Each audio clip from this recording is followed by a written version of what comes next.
Welcome to another edition of Ask an Oiler. This is a very festive Ask an Oiler. Darcy Hordichuk's our guest today, and Darcy, that's a nice hat, first of all. Well, we thought it's Christmas time, rock the Christmas spirit here, and try to cheer up the guys around the locker room here. So. Excellent. Okay, now we're going to do some fan questions. This segment is kind of a rapid fire. Fans invited to ask you a plethora of questions. So you ready to take on what the fans have to offer? Definitely. All right, let's do it. First question comes from Justin Carriere in Kitchener. Darcy, do you enjoy fighting, or do you feel like it's something you have to do, especially to stick up for the smaller players on the team? Well, I don't think it's something you have to do. Obviously, when you're at this level, there's a piece. You're like a piece of the puzzle that fits in, and it's important to let your teammates know that you're kind of there for them. And earlier on in my career, I think I was a little bit more nervous. Anytime you're 19, 20 years old, and you got to fight a guy like Probert or Ty Domi, somebody kind of looked up to and kind of dreamed of maybe playing against someday.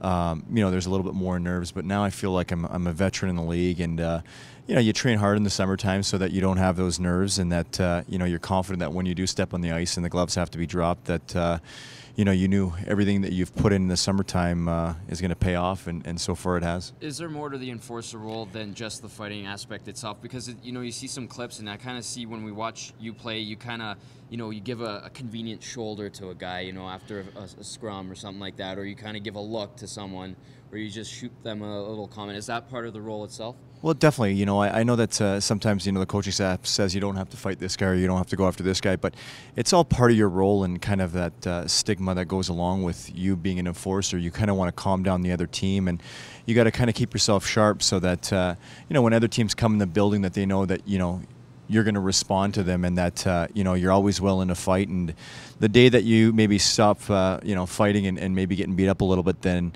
the less respect the other team shows towards your players. So it's one of those things where I think that I've done my job and my role for a long time, so guys on the other team know that if they're going to run around and cheap shot guys, as long as I'm on the bench, that somehow I'm either going to come after their skilled players or I'm going to come after them. So it's more about holding guys accountable, and sometimes it doesn't always work, but it's a long season, and eventually it'll pay off.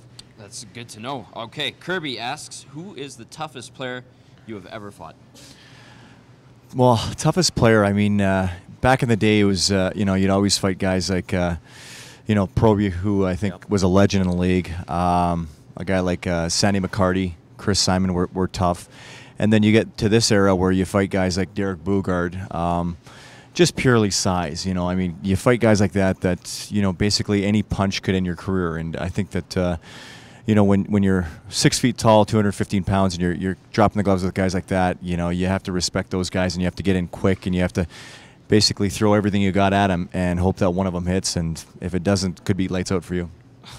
We've seen that with a lot of fights, obviously. Now, here's kind of the flip side of the whole enforcer role, because Andreas from Surahammar, Sweden, wants to know, how is the relationship between you and other enforcers when you guys are off ice? Do you guys keep the heat up in between each other, or do you leave the game on the ice?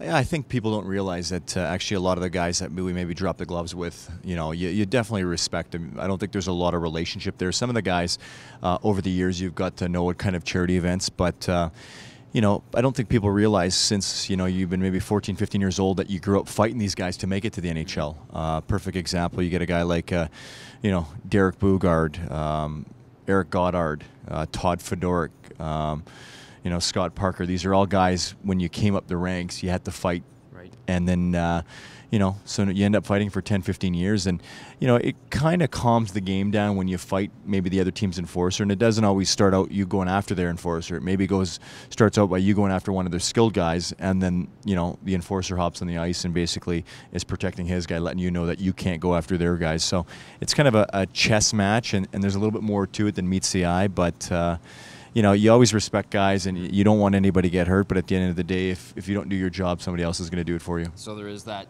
mutual respect off the ice as well, then? With certain guys. With certain guys. Yes. All right, fair enough. William Rowe from Airdrie asks, what would you say is your favorite part of living in Alberta? And this is, keep in mind, you're a Saskatchewan guy. Yes. You know what? I think there's so many things that have been great. You know, I've been in the States for the last 11 years and got a chance to come to Vancouver for a little bit. But, you know, anytime you grow up in Saskatchewan, you kind of miss the snow and the four seasons and just the friendly people. So we're living in Sherwood Park right now, and it's just been a great opportunity to let my 2.5-year-old son experience what I kind of grew up with. And every day he wants to go play hockey on the road and on the street, and they built a little rink down the road. So now we're bringing up kind of a lot of memories that I had as a kid, and you know, it's been just fun to see the snow fall and be able to build Frosty the Snowman and all these wonderful things that you couldn't do in places like Arizona and Florida. Yeah. Now you bring up your son, who was featured on Oil Change, and he kind of stole the show in the segment he was in. Shauna from St. Albert asks and says that your son stole the show in that segment, but she says, is it strange having camera crews following you guys around all the time?